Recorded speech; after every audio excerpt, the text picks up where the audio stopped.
Täna paneme kokku Bambulab A1 Mini 3D printeri ja meil on siin ka üks rull mattmusta filamenti. Paar kuud olen tahtnud endale siukest 3D printerit, et printida erinevaid asju. Miks ma valisin just selle kombo siin, on see, et Bambulab on, ütleme niimoodi, nagu telefonimaailmas on Apple, et see on... Astuge edasi.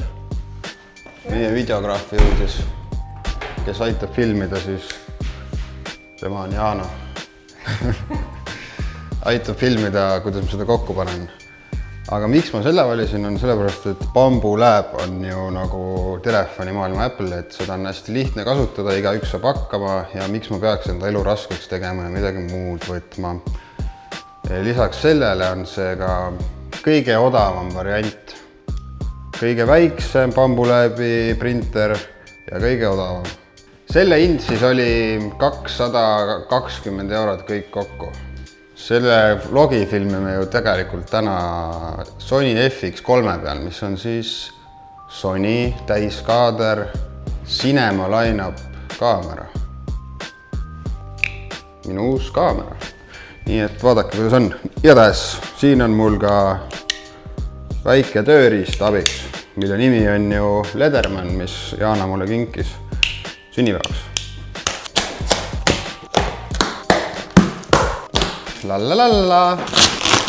It's beginning to look a lot like Christmas. Niimoodi ta siis tuleb. Loodame parimat. Mis värk sellega on? Kuskil peaks meil olema siin õpetus. Ops! Nii pisike. Vaadake, kui armas.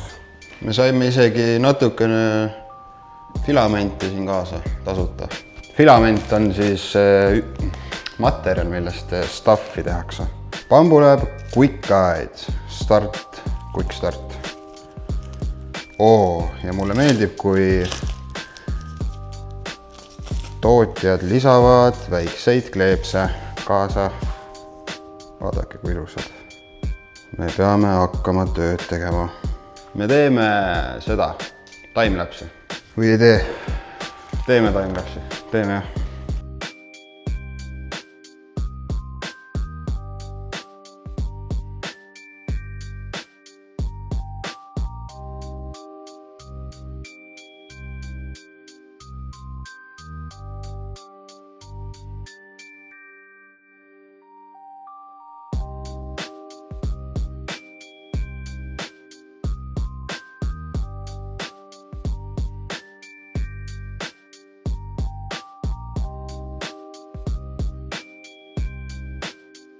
Põhimõtteliselt valmis. Hetkel olen siis sealmaal, et printer peab kalibreerima ennast. Selleks kulub kuskil 27 minutit. Ma kartsin, et see laud on liiga wobbly, aga netis öeldi, et see kalibreerimine, siin on igasugused andurid sees, mis teevad siis niimoodi, et siin võib värin sees olla, et midagi ei juhtu. Nüüd me lõpuks oleme siis siin maal, et saame hakata printima. Tavaliselt esimene print ongi kõikidel, et vaadata, kuidas masin töötab, kas kõik toimib ilusasti, on selline paadikene. Hetkel siis tulin kohvi jooma ja nüüd ma saan telefonist vaadata, kus maal minu 3D print on. Ja ma sain ka turvakaamera üles pandud, mida ma saan samuti vaadata siis läbi telefoni. Nii et täna oli hea päev. Kohvi joodud, et läheme vaatama, kuidas meie paadike välja tuli.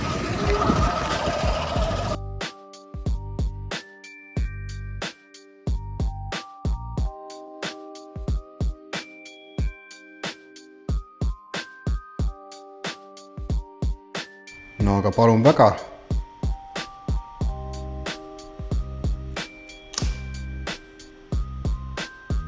Minu esimene 3D print on valmis. Väike paadike. Päris ilus näeb välja. Täitsa uskumatu.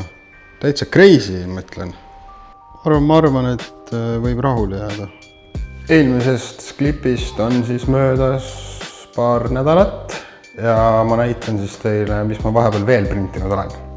Siin näitan siis teile ka Sony FX3 teist baas ISO, milleks on 12 000, hetkel on 800 ISO.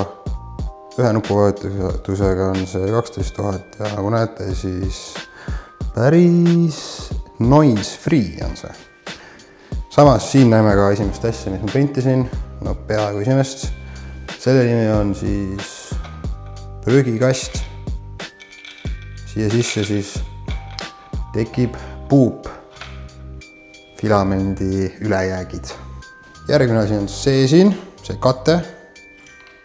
Selle ma printisin väga kiiresti, lihtsalt, et sinna mingisugused tükikese vahel ei läheks, seal on ventilaator. Iludus. Siin näete siis telefoni hoidjat. Päris ilus. Selle puhul peaaegu polegi aru saada, et tegemist on 3D prinditud jubinaga. Vaatame edasi. Ühe sellise väikse nagi printisin. Tegelikult ma printisin ka 5 teistsugust palju suuremat nagi, mille printimiseks kulus tund aega iga ühe kohta. Ehk siis mul ei ole neid siin, ma näitan teile pilti. Ja see nagi tuleb stuudiosse seina peale. Selline asi. Scraper on selle nimi. Sellega saab stuffi kätte selle pealt.